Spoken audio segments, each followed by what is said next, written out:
Hey everyone, welcome to another Webflow community live stream. I'm your host Nelson. Thank you for joining me today. Yeah, we have a great stream for us today, but before we get into what's happening, I want to say hello to everyone in the live chat right now. And I always like to say hello to the first people in the virtual door, and the first person in the door is Matthew. But actually he's he's one of our mods here at Webflow who's helping us out. So I don't think he would be the first one. The first one is Maria. So welcome, Maria. I see Marley here. Marla, I think. Who else? Christopher is back. Welcome back, Steven. Uh, Danan is saying excited to see my first live. Yay! Welcome, welcome. Gantech is here. Haven't seen you before, so welcome. Vios, Kyle is back. Welcome back. Sam is back. Sarah from our education design team. Hello, hello. Wow, lots of people. Shouts out to the Floxies community. Welcome back. Yeah, let's talk about what we're going to be doing during this live stream. If you read the title below, we have an interview with John D. Saunders and Lynna Bartosh. And it's all about, well, as you can see in my shirt here, Generation No Code. If you haven't seen the docuseries yet, all 4 episodes have dropped and are at webflow.com/TV. So if you have time, check it out after the stream. Not now, after. All right. So again, welcome to everyone who is in the live chat, or if you're watching live, or if you're watching recording. We appreciate each and every one of you. Yeah, so let's get into the agenda for today. Right. So, like I said, we're going to have John D. Saunders and Lynna Bartosh.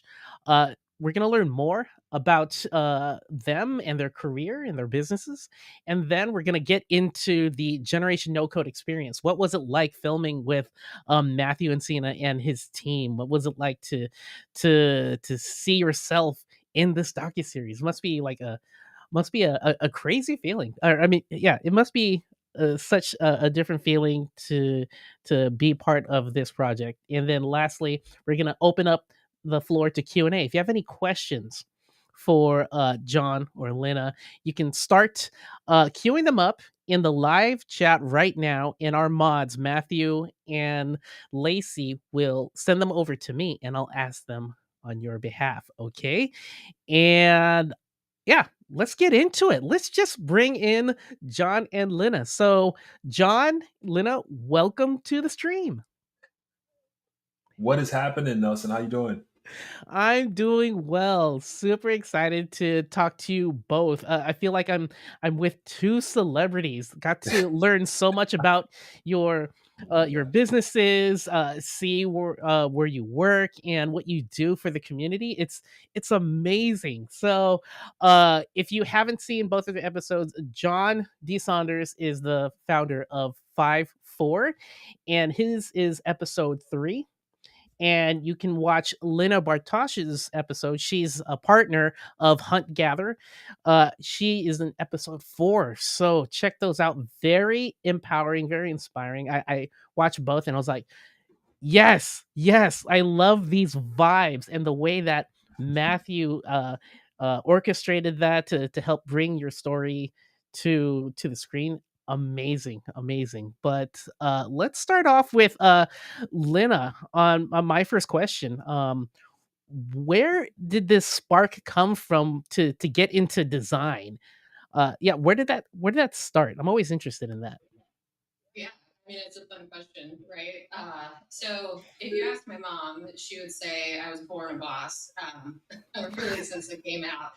And then there was really this moment in kindergarten where um, I remember specifically like having a coloring project, and I accidentally got outside the line of one little piece, right?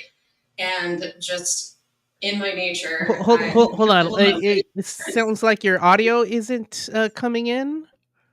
Are you? It's okay. I think it's audio. There's live streams. It's tough.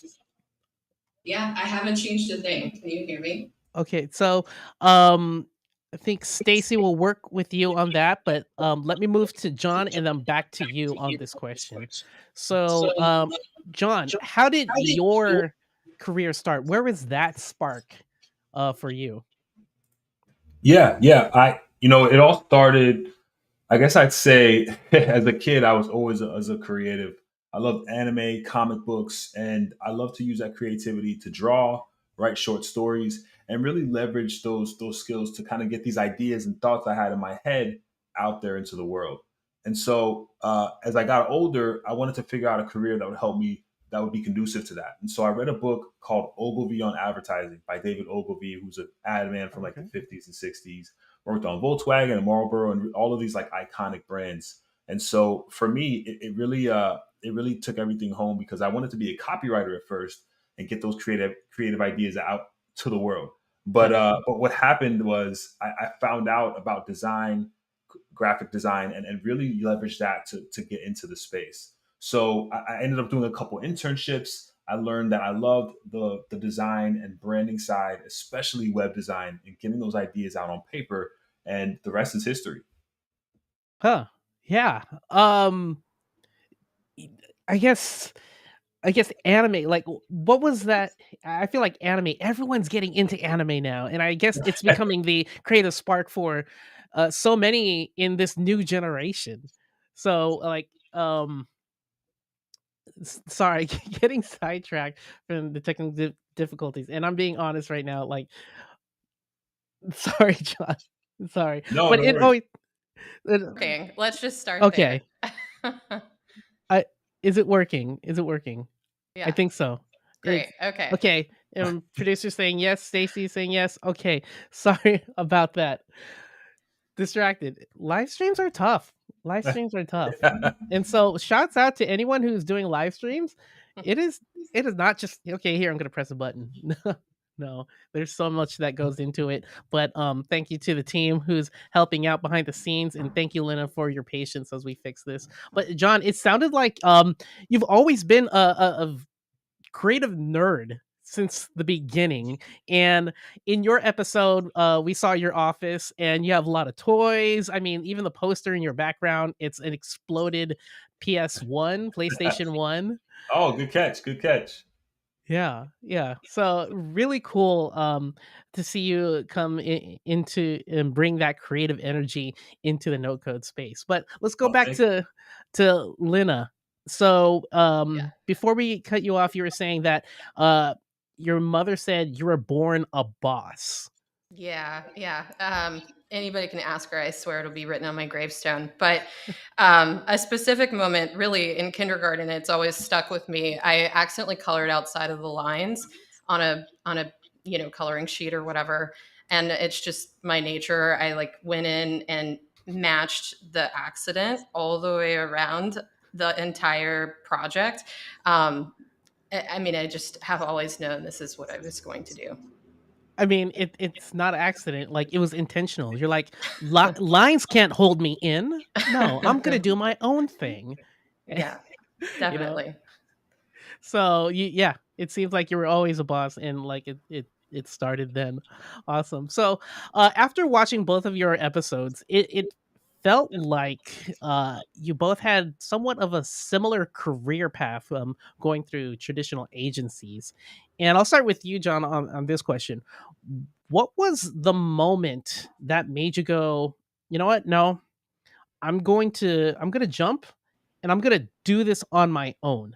That's very scary for anyone, any part of their career to be like, okay, I gotta go into unfamiliar territory. Here we go. So, what was that moment for you like? For me, well, hold on. For me, growing All up, good. I never thought that. Yeah, no. Can you all hear me? Yep, I Okay. can hear you. No worries. So for me, I never saw myself as an entrepreneur. I never sold lemonade as a kid. Like I didn't have that entrepreneurial upbringing, and I didn't really see a lot of folks in the space when I was younger. So I kind of branched out a little bit differently. I had a full time position at an agency, and then I wanted to help more local clients since we were an automotive agency. We worked mostly with like Toyota and Nissan at a dealership level to create like these ads. and it was usually like $99 down, get your Honda Civic, and it Used was car one of 10 those. sale. Exactly, exactly, exactly. And while I'm so happy that I got that experience because I was able to own my skills and really grow and see how to run an agency. I ended up taking a part time job so I could end up working more so in on the agency side without having like a full 9 to 5 working at that time. So that was my transition to working full time to entrepreneurship was a little bit different. And while I was there, I was able to own my skills working on my own, working on side projects while still having a full time, part time job. So it was helpful in that space because a lot of entrepreneurs will say, "Well, you just got to stop and do it and jump right in," and you Mm, can't. You know, especially when you're young, you don't have a ton of responsibilities. yeah. But it's also good to kind of dip your feet in the water and get a sense of, okay, can I do this and can I scale this up based on the effort that I'm putting in now? Yeah, yeah. So kind of like that I forgot who said it, like the overlap type of thing where you have a full-time and then you do part-time and then you kind of switch once you make that certain threshold that you make for yourself. Exactly, Yeah. exactly. Okay. All right. So Lynna, same question. What was that moment that you were like, "Nope, doing this on my own. I can do this." Yeah, I mean, it really wasn't a moment. It was a series of moments. And Mhm. really, it's so strange to say, especially in front of so many people, but like, I was kind of born for this, right? Like, this is what I've always dreamed of doing. So I'm literally living my dream right now. But, um, no, you hear a lot about burnout right now Yeah. and that kind of thing. And that was never something that I was looking to solve with starting my own or working on my own and freelancing. Really, I wanted to do more work. I wanted to be closer to clients. I wanted to be able to solve more problems and create content and things that were exciting to me, that were exciting to consumers, and really just see my work out there. And I felt like an agency life, while I learned a lot of really great lessons, on producing things, both big and small, I was always the one that was in there, like hacking it. How can we give them more? How can we make more with this? How can we over deliver? Because that's just my nature. Yeah. So Never color in the lines. never color in the lines. And so, after many years of like helping to win clients, and then those clients are leaving because of bad, client service, or we're not delivering on the creative, or we're not giving, return to their business, and they're not finding the value in the agency, I was like, there's, obviously got to be a better way. Yeah. And I think, the way that we do things here, we at least approach it from a very un everything. So we call ourselves an un agency and Okay. really just try to come at it from a different angle. Yeah. Yeah, that makes sense. I mean, uh I think as with, everything in this world, like everything evolving, whether it be life, technology, processes, there's always got to be a better way. And both of you have seen that in both of your career paths and said, like, how can I make this better? How can I, not only for myself, but both of you seem to have this empathy for others. How can I make it better for our clients and just give them a better experience? And that's what people gravitate towards. And so, what I also love from watching both of your episodes is that both of you are unapologetically yourselves, and I think a lot of people strive for that type of confidence, and I think it's very beautiful to see. And one more question before we get into our next section of the stream is, if anyone wants to start their own agency, like, what is the first piece of advice would you give them? And I'll throw it over to Lynna first. Yeah, I mean, it's hard. I mean, this isn't easy. It's been 6, almost 7 years in the making, and really my whole life. Like, I've worked so hard every day. I think just be ready to commit yourself. Like, you Yeah. you have to be willing to do it night and day. Like, if you're getting into this to solve for burnout, like you think you're working too much in an agency or wherever you might be, just get ready for it. Because if you really want to build something or grow something, they'll call you at 10 o'clock at night if you're a great partner. They'll call you on weekends for an emergency because you come through for them and your passion for the work comes through. So I think give yourself, if you're starting, like give yourself some grace for, mistakes, for learning that it's not going to be, maybe what you're seeing through the camera with this unapologetic confidence. I would say that's gotten me in a lot of trouble until I've kind of tamed it. But, just be prepared to commit yourself, and just really do it for the right reasons. Yeah, yeah. It's all about that progress, that process, and loving that than the actual goal. John, any thoughts to this question? What would you tell someone for their first piece of advice? Yeah. One, Linda had a great response to that, and I agree 100%. I think it's important to kind of understand that once you get into this is it's a big integral part of your life, right? And you have to be able to kind of get through the thick of it by just pushing through and just being consistent. Yeah. So my biggest advice for folks starting out are, one, to really like focus on a few core skills. Don't try to do everything and be amazing at everything at first. It's going to be hard because as an entrepreneur, you have to wear a few hats, but really try to own in your skills and focus on a few things that you can be really great at and go in 100%. Because what it's going to do is it's one, going to create position you as a thought leader in the space where you Yeah. can then leverage those skills to really go out and get clients that you really want.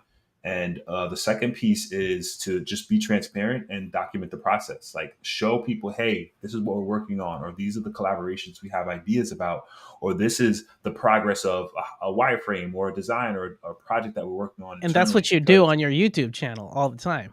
yes, it's crucial, because then people see it, and one, they see you as someone in the space that's doing great things, and you're providing value to the community, and you're ultimately building up brand advocacy without even really like pushing yourself and selling, right? Yeah. So I think doing those two things are definitely super beneficial to growing, especially as a new creative or a new entrepreneur. Yeah. What's the new hashtag, or what's the trending hashtag? Build in public, share your work, Yeah, yep, all yep. those. Document the process, all those. Yeah, Yeah, no, definitely. yeah. All right. Well, before we get into talking about Generation No Code, I want to remind everyone, if you have a question for either John or Lynna, this is the time. Get it into the live chat now. They have years of experience building their agencies, and this is the time to ask them now if you're getting into that, or if you're in a halfway point in your career. Yeah, ask in a live chat, and Lacey, Matthew, our mods, will throw it in for me to ask John and Lynna. All right, so let's get into the next section. Let's talk about Generation No Code. And before I ask some questions about that, let's play their awesome trailers. We'll start with John's trailer first, and then Lynna's. So, Stacey, take it away. No code tools allow us to create impactful digital products. We're able to ideate, design, develop, and go live in record time. A lot of the clients we work with are Black-owned businesses, right? They're startups, they're in that space. And so when I went online and I looked for illustrations that spoke to our community, I didn't see any. Who's gonna do this, or who's going to release this? Why not me?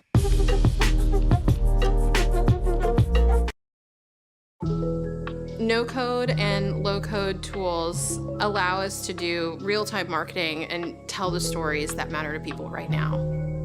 March 8th, I woke up that morning and immediately got on social media and saw a tweet from Burger King. We should do something about this, but we have to do it today.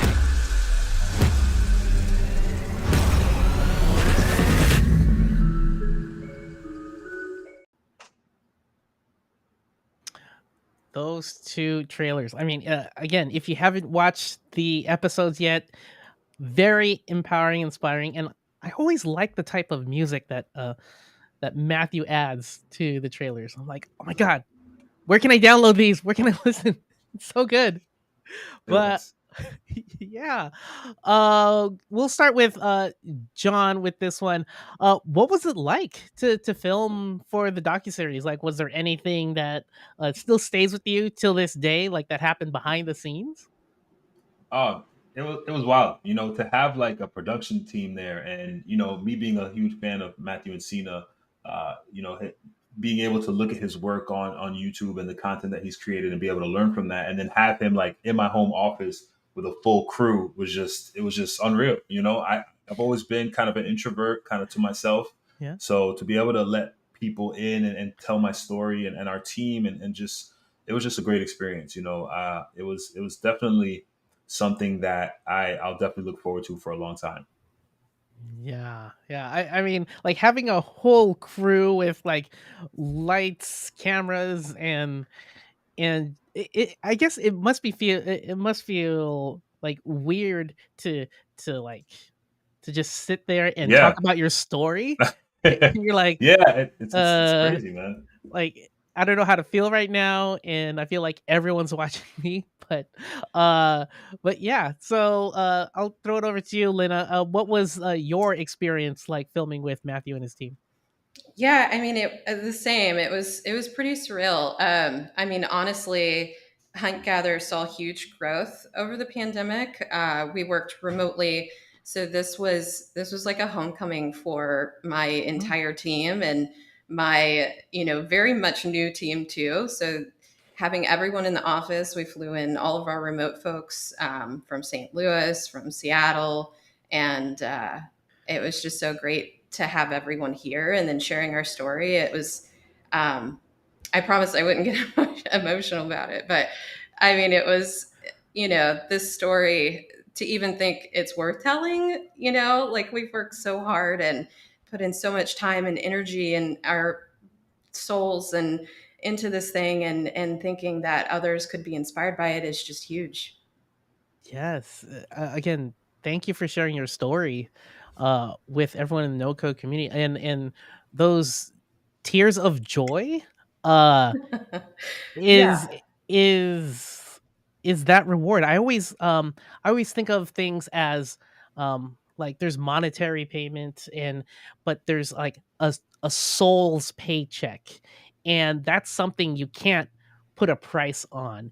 And those feelings when you got your whole team together finally after the years of COVID, and just the hugs, you know the hugs is what I also miss. So I mean, congratulations to you and your team. And how did your team say anything about the film crew? Were they nervous as well?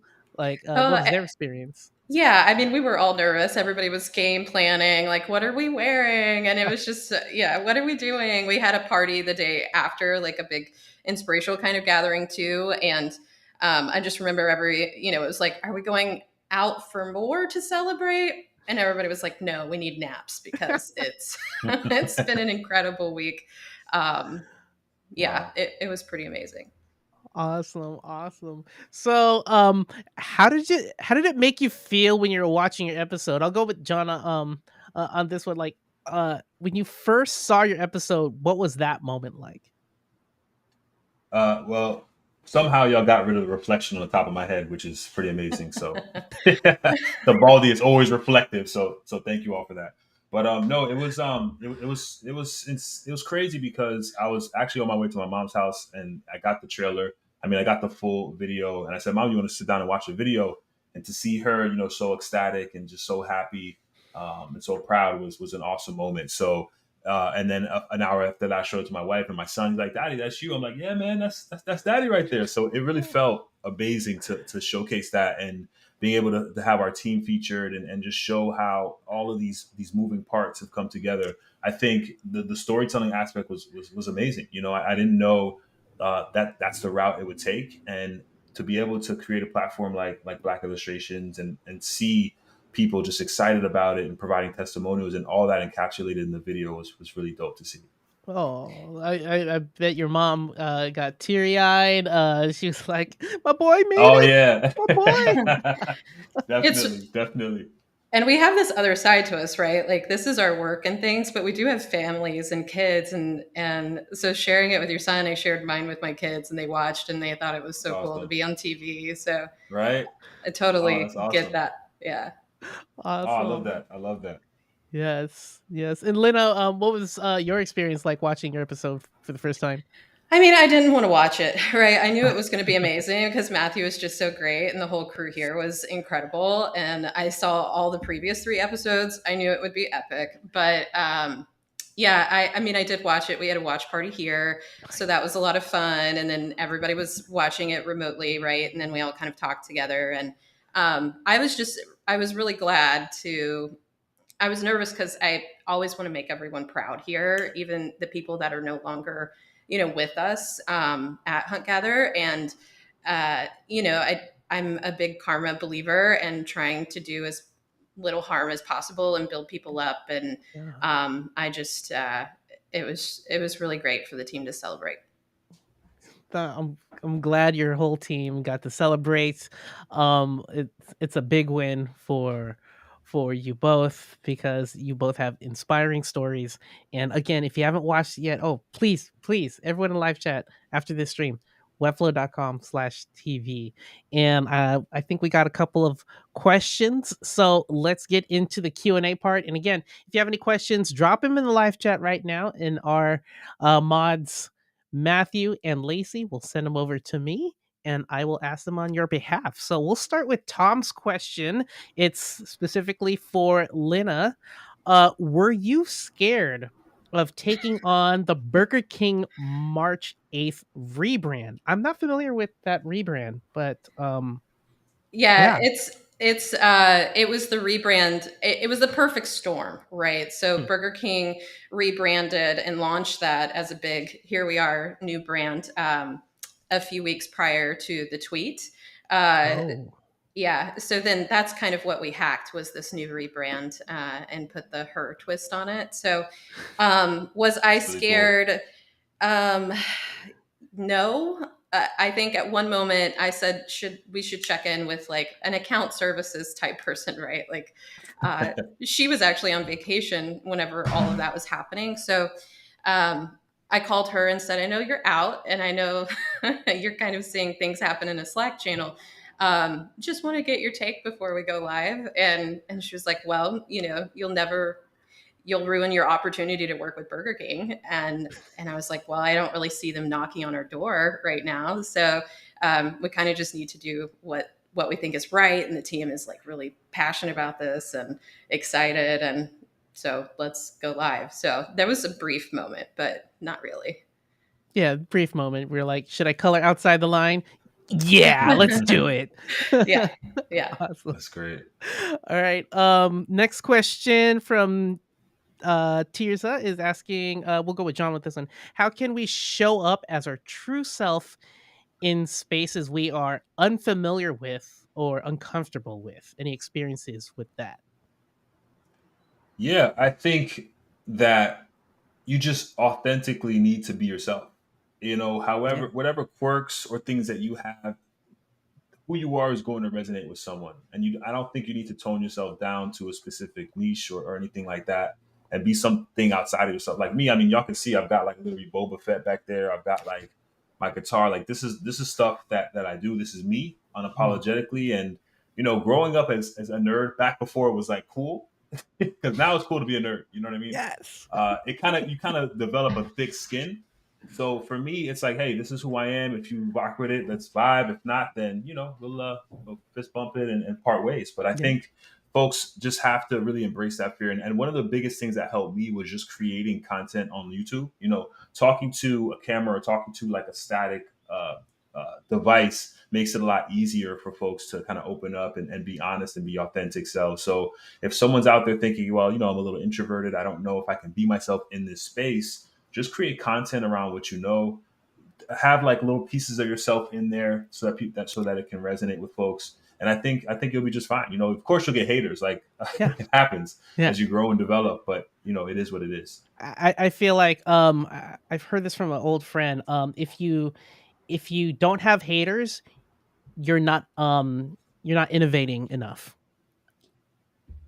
That's So true. yeah, there will be That's true. haters along the way. And speaking of Happens. office backgrounds, before the stream, I got to see the little I don't know if it's a poster or something behind Lynna, behind you.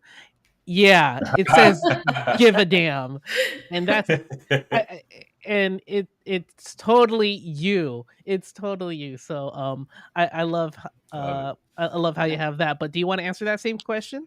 Yeah, just to build on it, honestly, I think the first step for me to show up unapologetically me is like, I would recommend making it about the work. Like, make it about what you're producing and what you're giving to people, because you Mm, can't argue with that. And then over time, people want you to be you. People like uniqueness. They like creativity. They like seeing all of those things.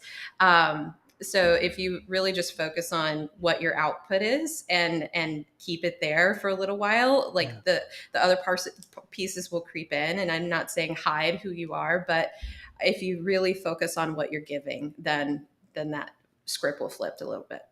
Yeah. Yeah. And I see Matthew Encina's in the live chat right now. So hi, Matthew. Hey, Matt. Yo, Matt, what's up, man? Oh, awesome, awesome work on the docuseries, Matthew. Let's get a next question from Zach. Question for both. So whoever wants to take this first. If the internet never existed, oh no, I can't do this. If the internet never existed, what would alternative universe John and alternate universe Lynna be doing instead? Oh, multiverse. Here we go. Oh wow. It's a Oh, deep one. is Yeah. that on me? Oh, Either or, oh, whoever wants okay. to start. Yeah, I think so. No internet, but do we have like television and like He movies? didn't. I mean, he Okay. didn't say. So yeah, let's All go right. with So that. we had cinema before internet. So technically, there's two things, right? One, I always wanted to do like voiceover work. I love like it's weird. Voiceover work is one, and then probably like just a professional writer, like either like writing books or screenplays. Those would probably be the two things that I would do if I was in the space. If you can choose to do voiceover work for one anime, which one would it be? Oh man. Oh, it probably. Oh, you know what? It would probably be Demon Slayer, which is probably my favorite right now. Yeah, Oh, yeah, okay. yeah, Okay. yeah, And yeah. Lena, I even oh, got the little character like right here on my desk. It's pretty nice. bad. Lena, what is the multiverse version of you? I will not sing for y'all right now, but I would definitely be in acting. Okay. And and that's where I would have gone, probably the comedic route. And it's always been a dream of mine to Oh, be on dope. SNL. Oh, What? I was just gonna ask that. Would you be someone who would be in SNL? So Yeah, awesome. yeah, That is a hard. I've been listening to behind the scenes stuff like Conan O'Brien's podcast and just hearing the stuff they go through. yeah. Man, but much props to that cast and you wanting to be there. Yeah. All right, Oh, great that's question. dope. I got a quick question for Lena. Who's your Oh, favorite like SNL comedian? God, I'm gonna go old school, and I'm gonna say Will Ferrell. Oh man, that is my guy. That is my yes. Yeah, guy. yeah, Yeah, he's one of the goats. yeah. All right, this one's from Danan. What was the biggest challenge at the very beginning of your entrepreneur? I can't. Why can't I say that word? Of your age, of your business journey. I'll just say it like that. And how would you now tackle that same problem now? So, biggest challenge in your journey? Um, do you want me to go? Sorry. Yeah, go for it, Lynn. Okay, Yeah. great. I'm just gonna go. Let's get Yeah, real. So, like, yeah. I'm a creative person, and like the next part of my job is not creativity. It's like taxes and business things and all of this more Facts. robotic type finance and life, and how do we do benefits for employees, and what does that even look like, and what does creating a culture actually mean? So I would say that is always something I'm growing in, and didn't expect it to be such a like a huge part of who I am now, versus when I started like purely making and doing things. And then now it's like, okay, how do we build up a team to make and do amazing things and be inspired to, do the work for amazing clients? So, yeah. All the Fun. little intricacies of an agency that you, or even just a business, as it grows, you're like, oh wait, oh, I have to do all this too, Yeah. There's and I so still want to many. be, yeah, and I still want to be creative. Yeah, there's licenses, and I mean, we're going through a whole Right? Oh my software thing. gosh. It's like you've got 30 people with Microsoft and Figma and Sketch and Ugh. Webflow licenses, and it's like, just trying to Yeah. wrestle even that on a regular basis is super fun. Is that the Oh my same for you, gosh. John? The subscriptions, that's what, oh my gosh, there's so many subscriptions. Yeah. Yeah, so yeah, man, there's a lot. It's one of those things where I'll focus on three. So one, imposter syndrome, right? When you start out, you're like, okay, you have the ability, but you see other things in the space, and you're always like second guessing yourself. And it even happens now where you're about to release something, and you're like, you've been looking at it so long, and your team has been working on it so hard. It's like it's hard to detach yourself from that product, and you release it, and you're like, is this still good? Like, Yeah. so imposter syndrome is definitely there.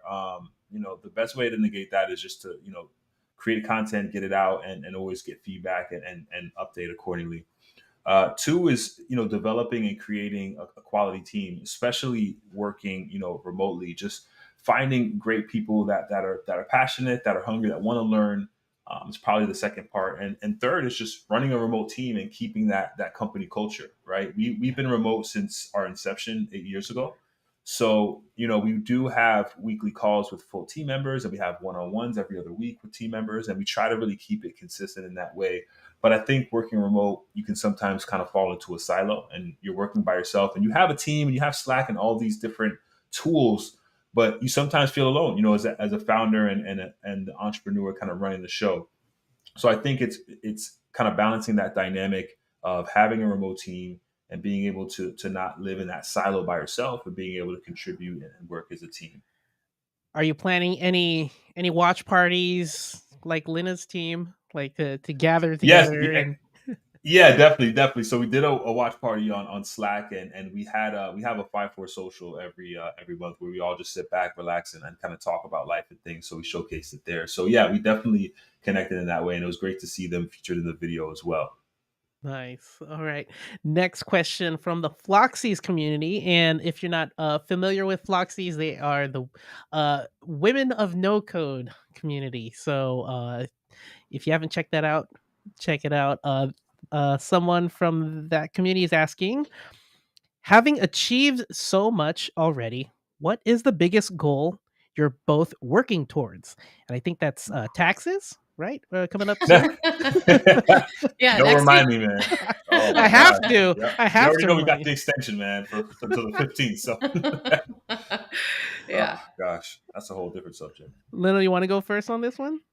Yeah, I mean, uh, the biggest goal, I would say, I would love 10 more national clients in the next 2 years. And Ooh. to be able, a really cool thing happened. We were watching um, a spot that was produced by another agency with a client because we're going to do the extensions, right? All the digital extensions with it.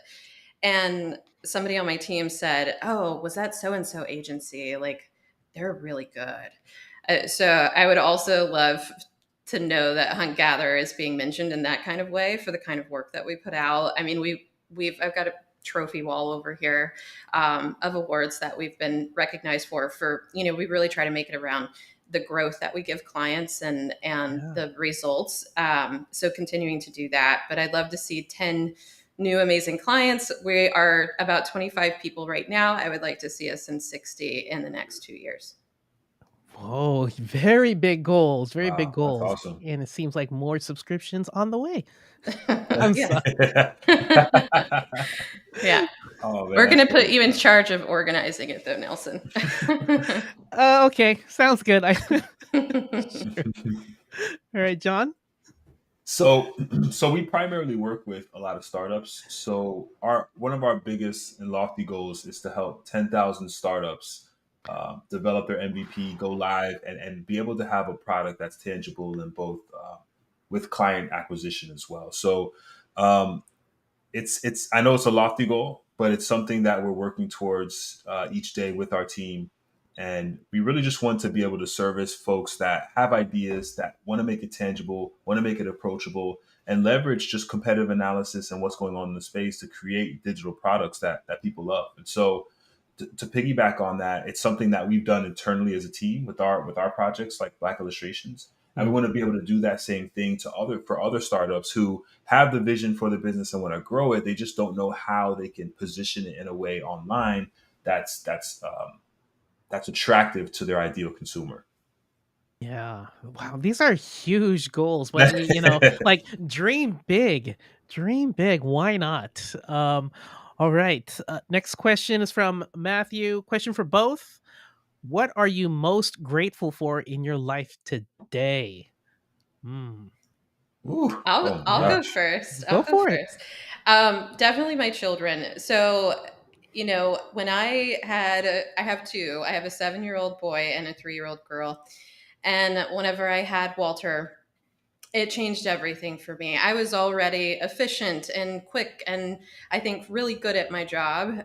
But what it gave me was just a new appreciation for everything that goes into raising a child and working and being a working mom, right? Like there's so Yes. many expectations and they've just taught me so much and they really bring me so much joy. So spending time with them and trying to inspire them, like seeing that my son is extremely creative brings me so much joy. And then my daughter is like definitely going to be a boss of some kind. So Yes. yeah, seeing them grow is really amazing. I wouldn't take being a parent back for the world.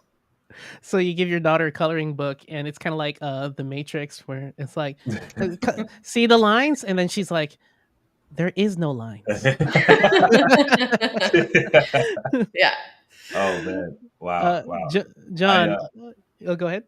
No, no, I just had to piggyback on what Lynna says, and me being an entrepreneur and a dad, I think is different than an entrepreneur who's a mom because there's just so many expectations as an entrepreneur, as a woman, to Yes. be it's always something where you can't have both. You can't be a great mom and a great entrepreneur. You know what I mean? And I feel like Yeah. there's so many entrepreneurs or women-led agencies that are breaking that it's not true, breaking that and letting Hmm. know that no, you can do an amazing job and be a great entrepreneur and being an amazing mom at the same time. So for me, the most important things for me are family and my team. My family, my wife, my son, my mom, my sister. They're probably the closest ones to me. I always show them projects and things that we're working on, and I love to get their approval and their feedback on stuff as well. And then I couldn't do this without our team and the work that we do. So for me, those two or those family and our team are just crucial to any success that I have, and I'm super thankful for them. Yes, family first. Next question from Penny. What has been the biggest result of your business of being featured on Webflow TV? Oh, Hmm. oh snap! Hmm. I would say results are still happening. Yeah, Yeah, I can, attest to that. Yeah, I mean, yeah, we definitely saw an influx. I mean, I've got data nerds in the other room that are like traffic on the website, traffic on social, and they're paying attention. And then obviously we've gotten calls from clients, and I mean, really, I could prop up Webflow Enterprise right now and just be like they've been Webflow Enterprise is such an amazing partner because they feed the machine too. Like they have Yeah. clients that they're working with and they send them our way if it's a good partnership opportunity, and then same vice versa. Like we have clients come to us and we're like, Webflow is an amazing solution for you, so we feed kind of this ecosystem because we really believe in Webflow and like what it's done for us and our business. um, so if I could quantify something, maybe not in results monetarily or like new business, but if I could say one thing is it's totally changed the creative process for us. Hmm. And I actually started in college in web design, and that was back when it was just HTML. It was very ugly, and my goal was to change web design. It was going to be beautiful, and it just couldn't happen then. The world wasn't ready for me for that, and so I went into I art blame direction Internet instead. Explorer. Right, right. So I went into more art direction and the psychology side of it, but have always loved like interactive experiences and really just experiencing something on the web, like cinema, like going to the movies. Like I really we try to think about websites that way. Like how do you entertain people? This is entertainment. Yeah. So I would say what it's done is change the creative process in that my designers can develop now, and Mhm. my developers, we really look for creative minded developers that, the handoff process was always difficult before in a more Mhm. traditional model.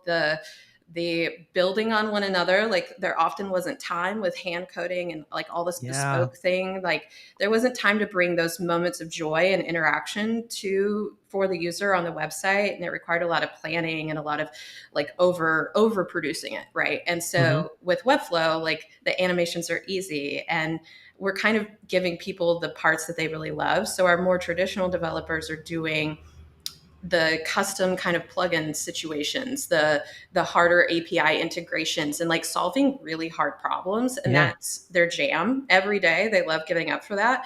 And then our designers are actually getting to be designers and like improving, how someone checks out or shops, or improving how they're experiencing the content, to just build brand affinity. So anyways, I would say the creative process is totally changed for us, and it's like really fast now. Slow clap. Slow clap. Because that's what I tell people when they're like, Facts. but no code, there's still code. And it's like, yeah, yeah, there it.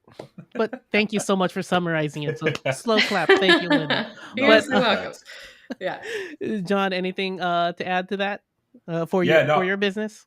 yeah, no, it's been amazing. We've started to receive some additional leads from it because we track it through our forum on the site and where the referral site is coming from. So it's been really helpful. And we work a lot with startups. And when you think about Webflow, it's literally it's the perfect platform for startups, right? Because we can ideate, we can design, we can develop super quick. We can move that into, and then we can make changes on the fly, right? So an MVP can change from one week to the other based on analytical data that we've captured on the site. So it's been great in that respect. And then also with blackillustrations.com, we've actually been able to get a few collaborations in that regard as well. Well, it's not just perfect for startups. I do want to like bust that myth of like only start. You're not saying only Yes, startups, yes, of but course, of course. like we have some really big enterprise clients that are solving big problems, and making big systems, and um, it's all in Webflow. Like I love hearing, oh, it's already live, like 5 minutes after you approved it. Yes, because it was literally already built. You saw it in prototype, and then we just press play. No, there's not this whole stage gate process. No, there's not this whole thing. It's there and it's ready to go. And they're just always blown away. It's a common Absolutely. complaint to hear the timeline of traditional code approach. No, Yes. I agree 100%. And to piggyback on that, it's perfect for startups, but it's great for larger businesses and larger scale companies as well. We even had a build Yeah. out where we had to migrate like 9,000 uh, resource content pieces. We exported as a CSV, imported into Webflow, and then customized the CMS. And now we had this flawless execution that worked really, really well for the client. So yeah, absolutely. I agree 100%. Yeah. Yeah. Awesome. Awesome. Okay, last question. Uh from Christopher, he's asking, both of you have poured yourselves into supporting marginalized communities in this space. How would you ask people who fall outside of those communities to support your mission and others like it? That's a good one. I think just continuing to show up and lead by example. Honestly, you can't. I mean, you can ask people, but really, you just need to do it, and it doesn't matter whether they do it with you or not. It's about doing what's right now. Hunt gather. It's funny because we started like our idea of marginalized was just women, and that's changed over time because there are other communities that are marginalized as well. So like we really lean into we're majority woman owned. So Kathy and I are both the majority women partners in the business, and then our whole team, like we're majority, women powered, women developers, women designers, copywriters, strategists. Like my whole badass team, like we're majority women, or like Right. really pro women men here. That we're just all here to support each other. And I think if you just keep doing good work and showing up for them, like that message spreads, and showing up for other Mhm. people. But really, marginalized has changed for us as we grow. Like we've learned a lot. A lot's happened in the last few years socially, just in the world, and just learning to be even more inclusive and kind of even changing our perspective as we grow. Yeah. Yeah. John? Yeah, it's the biggest thing is, and I feel like the best way to support all of these marginalized communities is to just leverage partnerships, talk, leverage any like downloads or resources, and just really learn as much as possible and ask questions. Don't be scared to ask certain things, or leverage relationships that you have to really learn more about this. And to be specific with blackillustrations.com, the main goal wasn't to say, hey, just use our illustrations. It's more so to say, hey, these are communities that have been marginalized. I'm not seeing Black people represented in illustrations online. So we're going to do it ourselves and show that to the community. And we have other illustrators that are creating other communities and other illustrations reflecting their culture and their ethnicity and their skin tone and their hair type. So it's something that really opens up the conversation, allows everyone to be seen, and then allows others to get motivated to do the same thing. Yeah. Yeah. So do the work. Just yeah, just do the work. Yeah, I don't know why I just keep going to that poster behind you, Lynna. I'm like, just give a damn. Just give a damn, honestly. Show up every day for Yeah. yourself and for others. Yeah. All right, all right. Well, uh, thank you both so much for being on the stream. I want to give some time for both you and Lynna to call out your socials. Before I let you go. So, John, let me know. Let people know where they can find you at. Most definitely. Most definitely. So you can find our agency at the number 5, FOUR digital.com. If you want to get weekly content on just some really dope stuff that we're working on and just web design and branding and entrepreneur stuff, you can go to youtube.com/54digital. And then if you want to learn a little bit about me, johnDsaunders.co. And I'll see y'all on the flip side. Cool. And Lynna? Nice. Yeah. Hunt Gather is at huntgathercreate.co. And then our Instagram handle is huntgathercreate. So watch and see all the cool client work that comes out. And then if you want to follow me, which my life is exciting with my kids, I'm at Hello Lynna on Instagram. And we have a pretty good time here in Austin. Awesome, awesome. So thank you everyone in Nice. live chat who has dropped a question. Hopefully you got the answers you were looking for. But last thing before both you, John and Lynna, go, is there anything else you'd like to say to the community? To my personal community, I would just like to say thank you to my team. Y'all are huge. Y'all have done so much for me. So I learn every day from all of you, those that are still here and those that aren't. And Hunt Gather wouldn't be what it is without you, including the partners here at Hunt Gather. Yes, John.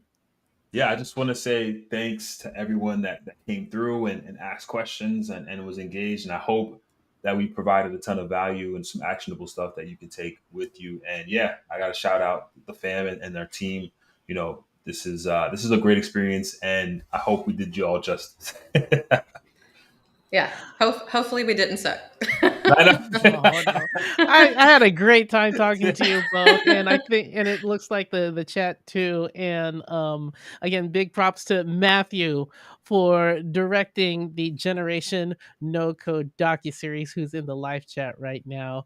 And I also see Floxy's wants to connect with you, Lynna, the Women of No Code community. So Oh see, yeah, they're awesome. That would oh definitely be a good Great. collaboration. yeah. Awesome. Awesome. So thank you so much for your time, John and Lynna. We'll see you out there on the internets.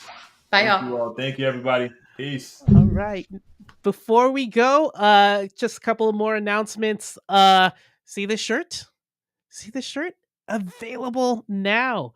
Go to store.webflow.com. There is Generation No Code merch on sale now, and 100% of the proceeds from all the sales in the merch store will be going to our refugee relief fund.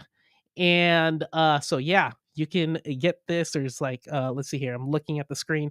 There's hats, there's a poster, and this shirt. So get that today if you can.